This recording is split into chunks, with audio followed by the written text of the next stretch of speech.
Caros amigos e camaradas, é um gosto estar convosco e é um gosto particularmente poder estar aqui convosco naquele que é o meu distrito de eleição, verdadeiramente.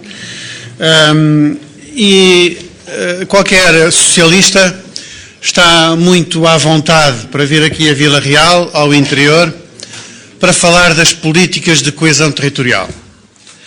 Porque a verdade é que o Partido Socialista se pode orgulhar de ter feito aqui, como aliás em vários outros pontos do interior, nos seus governos, o maior investimento de sempre.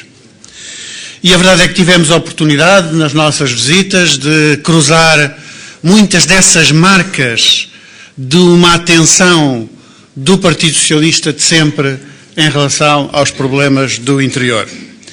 Os programas Polis, de recuperação do centro histórico e de revitalização e requalificação das cidades, os sistemas de abastecimento e saneamento, os investimentos nas energias renováveis, seja nas eólicas, seja nas barragens, o Simplex, incluindo o Simplex autárquico, as lojas do cidadão, que chegaram também a alguns pontos do interior,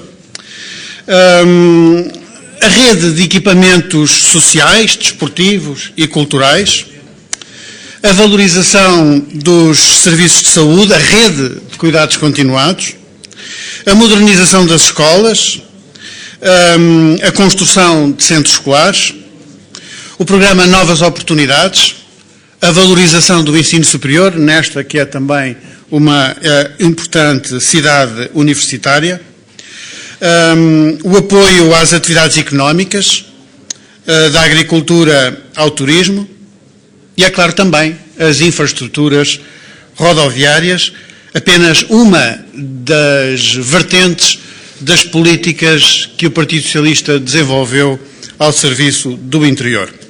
Temos, portanto, um trabalho feito e uma autoridade moral para falar desta matéria e o Partido Socialista sempre foi capaz, no Governo, de desenhar as políticas públicas ao serviço da coesão territorial.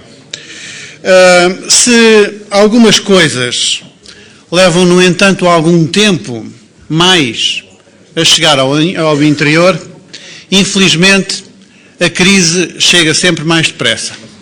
O interior é sempre a primeira vítima das políticas de austeridade, foi assim nos últimos 4 anos, a vítima primeira das políticas de empobrecimento, a vítima primeira das ondas de imigração. E, portanto, sofremos muito nestes últimos 4 anos com as políticas que a direita executou no Governo. A desatenção da direita em relação ao interior é tanta que agora em que no PSD, ao que parece, se discute uma recandidatura do Dr. Passos Coelho à liderança do partido, vejam lá que ele, que tem ligações familiares ao distrito de Vila Real, que foi aqui cabeça de lista várias vezes, já foi apresentar a sua candidatura a Bruxelas, mas ainda não veio aqui a Vila Real. Isto diz muito. Os desafios que o interior enfrenta, nós conhecemos bem, estão bem identificados e não haverá desenvolvimento do interior sem uma aposta forte no emprego para estas regiões. E não há emprego sem economia, sem apoio às atividades económicas, não há emprego sem orientação dos investimentos para estas regiões mais deprimidas ou mais carecidas.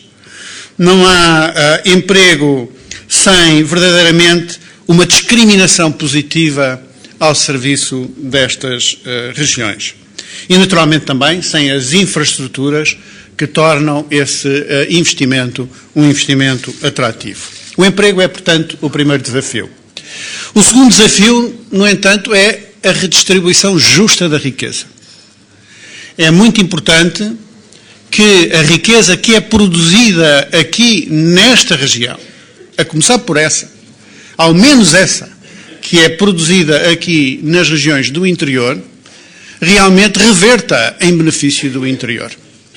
E nós conhecemos várias situações, problemas não resolvidos, ao nível, por exemplo, da rentabilização dos terrenos ocupados por barragens que são exploradas e rentabilizadas a nível nacional, e em que realmente os investimentos se fazem aqui nos territórios do interior, mas em que verdadeiramente o rendimento que se tira desses investimentos passa muito ao lado das pessoas que aqui vivem. E nós precisamos de enfrentar esse problema da redistribuição justa da riqueza, a começar pela riqueza produzida nas regiões do interior.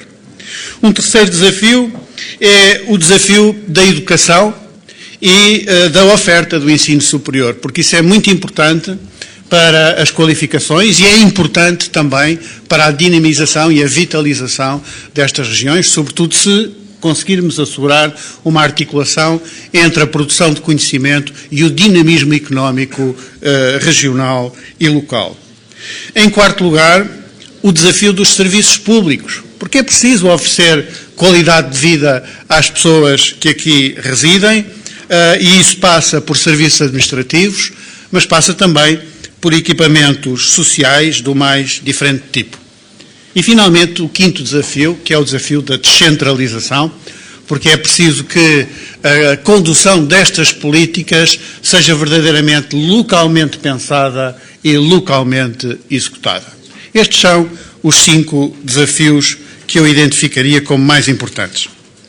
Dito isto, como é que posso competir neste nosso colóquio com a circunstância de me ter imposto a falar imediatamente antes do Ministro dos Fundos Comunitários e do Ministro da Descentralização?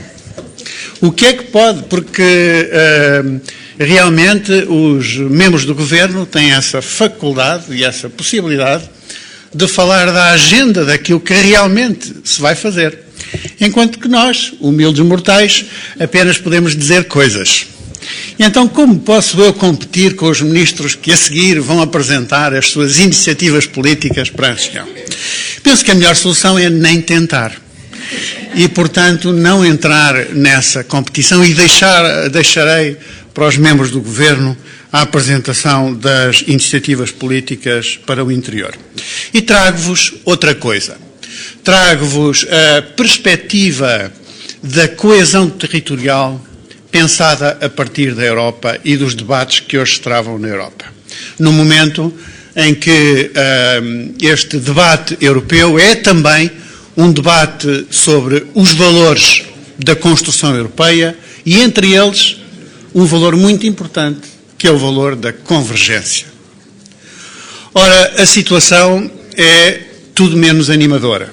Nós sabemos que hoje a Europa vive uma crise dos seus valores fundadores, uma crise que é uma crise séria, uma crise grave, e tropeçamos nela em todas as múltiplas crises em que essa crise maior se concretiza.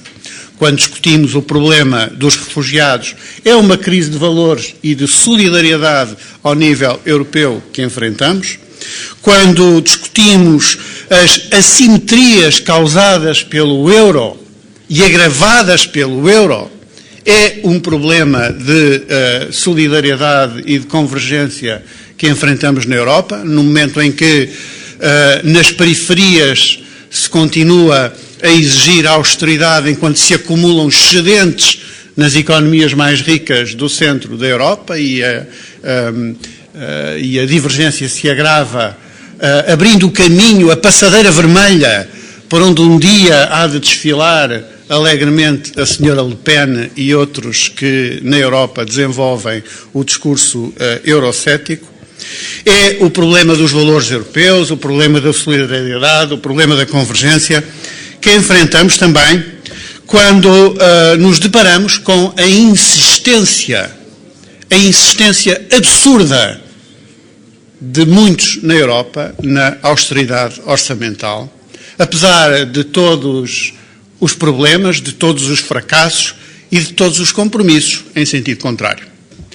Há quem diga que alguns papéis que se escrevem na Europa não valem o valor do papel em que realmente esses compromissos estão escritos. Eu chego a pensar o contrário, porque realmente aqueles papéis têm que ser realmente papéis de altíssima qualidade para suportar tudo aquilo que lá se escreve. Nós temos visto uma capacidade infindável de inscrever nos documentos que traduzem os compromissos políticos muitas promessas que não têm nenhuma correspondência com a efetividade das políticas que são desenhadas. Nós sabemos como a nova Comissão Europeia deu sinais de disponibilidade para uma flexibilidade orçamental, apresentou um documento de orientações sobre o que é que deveria significar essa flexibilidade orçamental, mas aquilo que nós encontramos no debate concreto dos orçamentos ao nível da Comissão Europeia é uma insistência na austeridade orçamental. Com 2 pesos e 2 medidas. Já agora digo também porque aparentemente esse grau de exigência não é igual para todos. Do mesmo modo, nós discutimos no Parlamento Europeu e inscrevemos em papéis muito solenes as orientações que devem guiar aquilo que na terminologia europeia se chama o semestre europeu. E, portanto, o enquadramento verdadeiramente da definição da política económica e orçamental que inspira a análise dos orçamentos de cada um dos países. E se virem o documento que prevê estas orientações, ele tem este título. Vejam lá se este título não vos diz alguma coisa. O título é Análise Anual do Crescimento para 2016, reforçar a retoma e fomentar a convergência. Podíamos lá querer melhor do que isto. O papel aguenta tudo. E realmente, depois vemos na apresentação que a Comissão apresenta esta proposta, mas vai dizendo que se trata da continuidade dos 3 principais populares já identificados no ano passado. Já era assim. Portanto, já no ano passado, os pilares eram, vejam bem, esta coisa extraordinária: investimento, reformas estruturais e, segurem-se bem, políticas orçamentais amigas do crescimento. Estas são as orientações, parece que já eram no ano passado, já eram este ano. A dificuldade é que isto tenha uma concretização depois na discussão dos orçamentos em concreto com cada um dos países. A insistência na política de austeridade continua a ser uma realidade e acabamos de o testemunhar no debate sobre o orçamento português para 2016.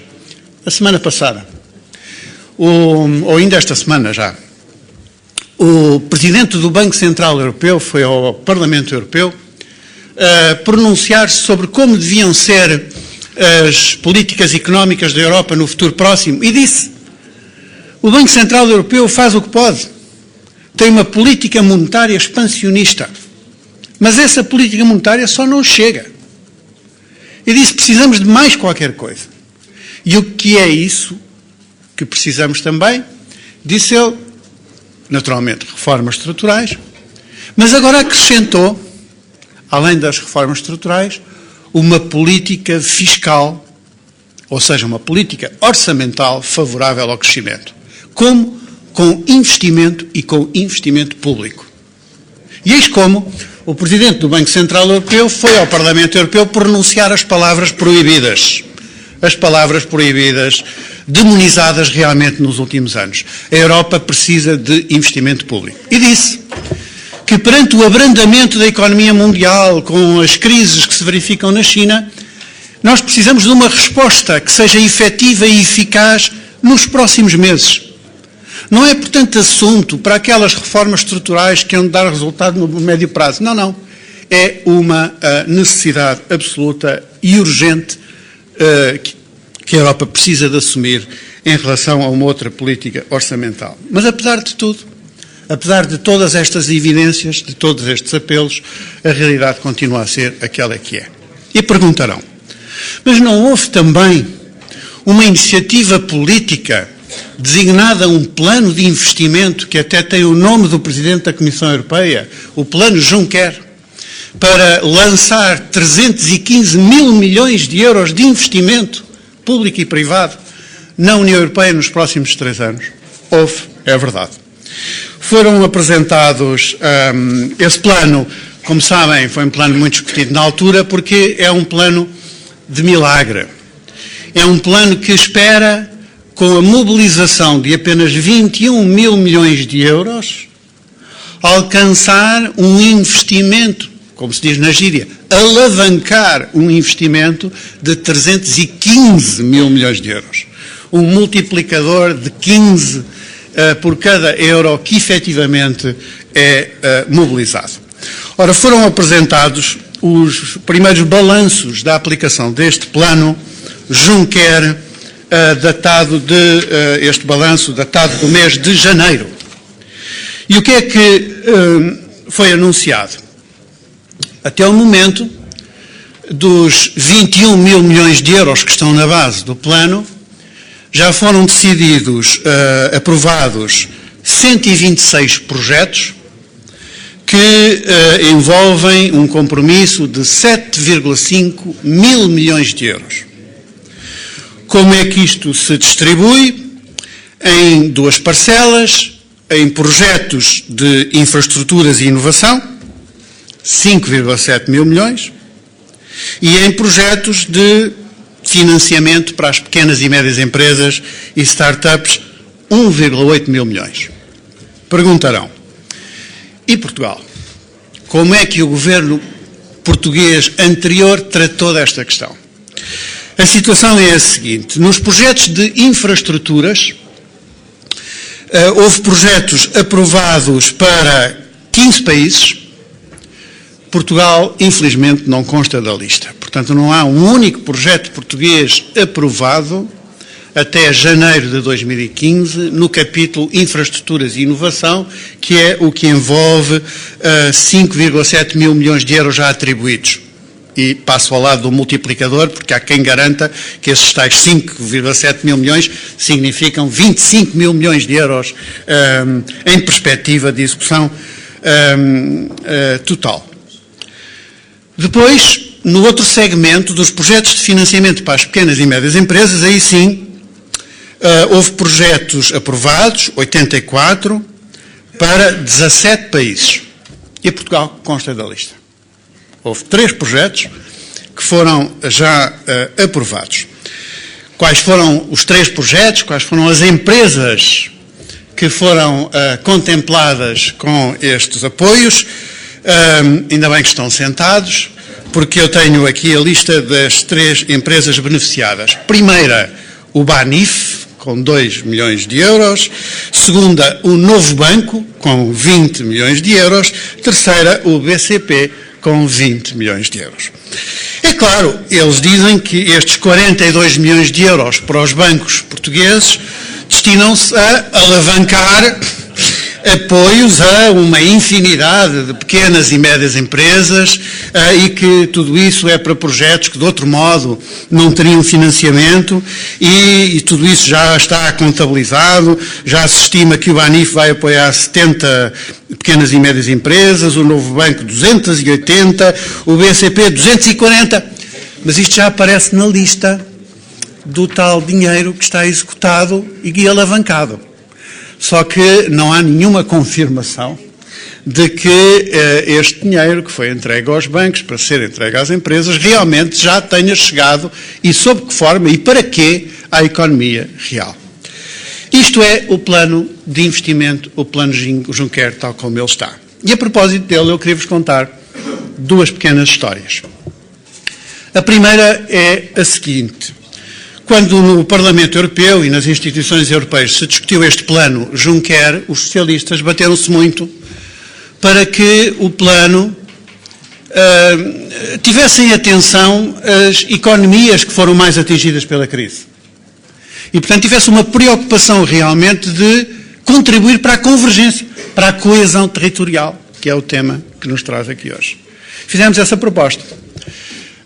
Essa proposta foi apresentada primeiro nas comissões, a Maria João Rodrigues apresentou-a na comissão respectiva, teve vários votos favoráveis e o voto contra de um partido que se chama PPE.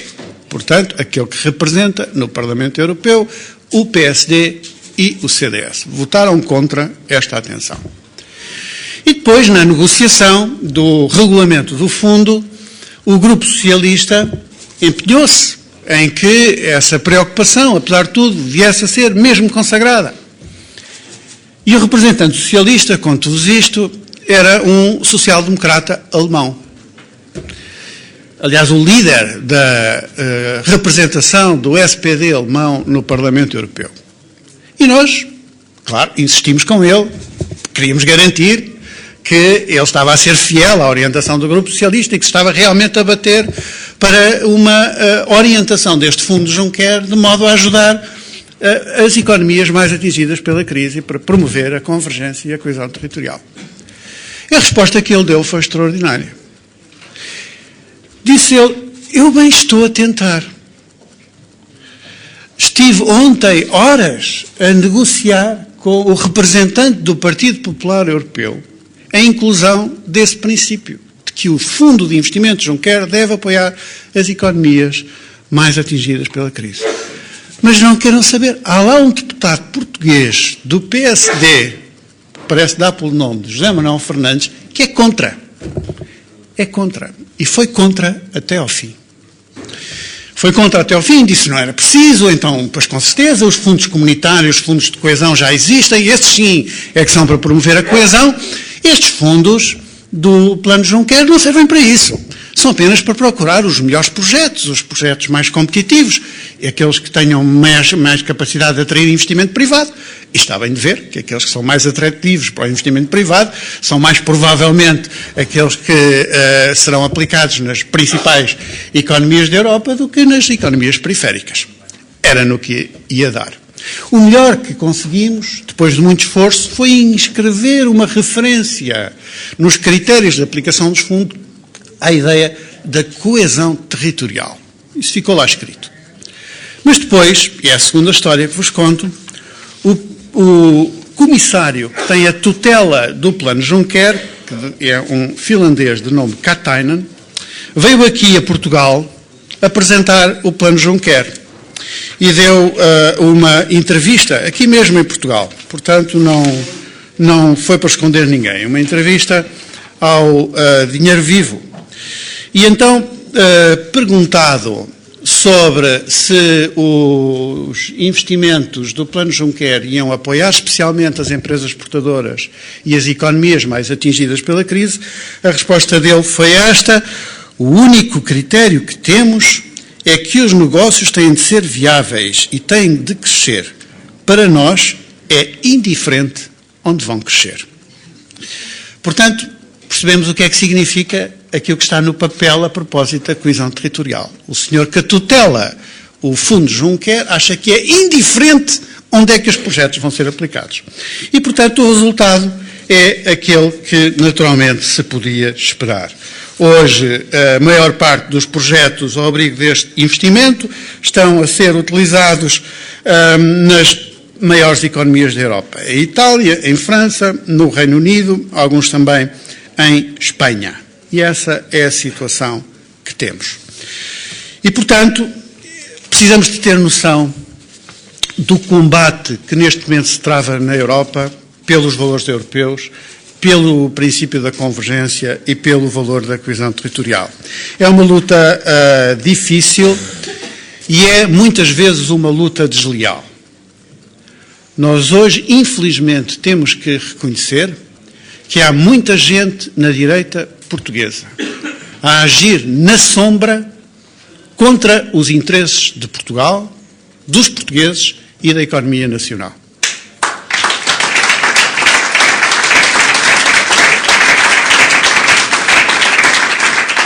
Talvez não haja caso mais evidente do que o que se passa em torno da notação da dívida portuguesa por parte da agência canadiana DBRS, que é a única que atribui uma notação positiva de investimento à dívida portuguesa. A chuva de telefonemas tem sido tanta para essa agenda, para essa agência, perguntando-lhe, afinal, quando é que vão baixar o rating de Portugal?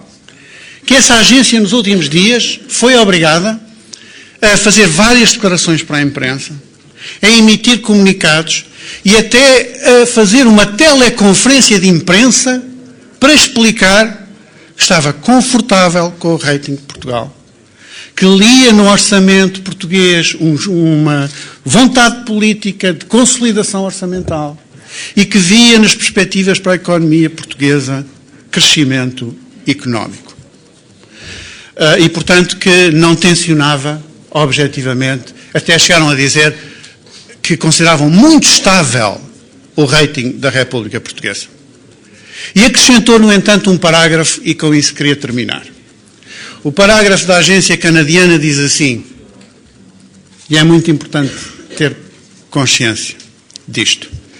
A agência canadiana diz assim, consideramos o rating de Portugal muito estável, a menos que se abra um conflito aberto entre Portugal e a Comissão Europeia. E é esse o terreno da batalha decisiva. Há muita gente na sombra a trabalhar, disposta a empurrar a Comissão Europeia para um confronto aberto com Portugal, contra os interesses de Portugal, dos portugueses, da economia portuguesa, contra os interesses até do projeto europeu, na pior das alturas. Este comportamento, em bom rigor, não é novo. Nós já o vimos há alguns anos atrás. Mas esse é o combate, é o bom combate que nós precisamos de travar ao serviço dos portugueses, ao serviço da coesão territorial, ao serviço da convergência, sem a qual não há futuro para o projeto europeu. Muito obrigado.